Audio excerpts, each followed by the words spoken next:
রবিবার ছুটির দিনে পাঁশকুড়া বিডিও অফিস চত্বরে যুবসাথী প্রকল্পের আবেদনপত্র জমা নেওয়ার কাজ চলছে। যুবসাথীর পাশাপাশি ক্ষেতমজুর প্রকল্পে আবেদনকারীদের উপচে পড়া ভিড়।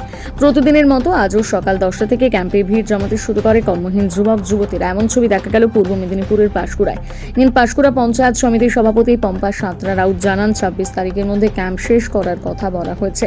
আমাদের মোট 14টি গ্রাম পঞ্চায়েত রয়েছে, তাই রবিবার দিনেই করা হয়েছে, যাতে সময়ের মধ্যে সবাই আবেদন করার সুযোগ পায়। আজ পর্যন্ত প্রায় 12,000 ফর্ম জমা পড়েছে যুবসাথী প্রকল্পে।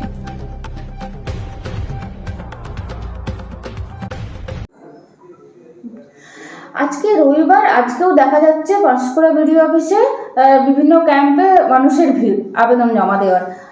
এখনো পর্যন্ত কত আবেদন জমা পড়েছে?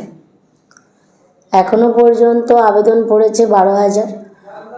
আর যেটা হচ্ছে, আমাদের মাননীয় মুখ্যমন্ত্রী এই যে মানুষের মাধ্যমে যে ভাতা শুরু করেছে, মানুষের খুব উপকারী হচ্ছে। মানুষ এই যে উপকারের যে প্রেরণা, সেই প্রেরণায় মানুষ একদিন সফলতা হবেই। তাই এই কারণে রবিবার হলেও মানুষের ভিড় আছে। এবং যেহেতু 26 তারিখের মধ্যে হচ্ছে কমপ্লিট করতে বলেছে, তাই 14টা জিপিতে কমপ্লিট হবে না বলেই আমরা রবিবারটাও ক্যাম্প চলছে। এই একটা ক্যাম্পে দেখা গেল একাধিক ব্যক্তি যারা পরিযায়ী শ্রমিকের কাজ করে বাইরে থাকে, তারা শুধুমাত্র এই ফর্ম ফিল আপের জন্য বাইরে থেকে এসছে কাজ ছেড়ে। এই বিষয়টা কি বলবেন? রাজ্য সরকারের যেটা গাইডলাইন, যে যারা সরকারি কাজ করে না বা কোম্পানিতেও পিএফ যারা পায় তারা করতে পারবে না।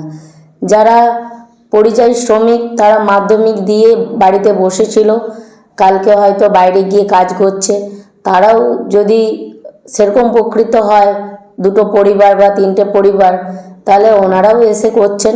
তাই জন্য যেহেতু সরকার দিচ্ছে এবং সরকারের যে ভাতা, সেই ভাতার অনুযায়ী ওনারাও তাই নিচ্ছে, ওনারাও করছেন ফর্ম ফিল আপ।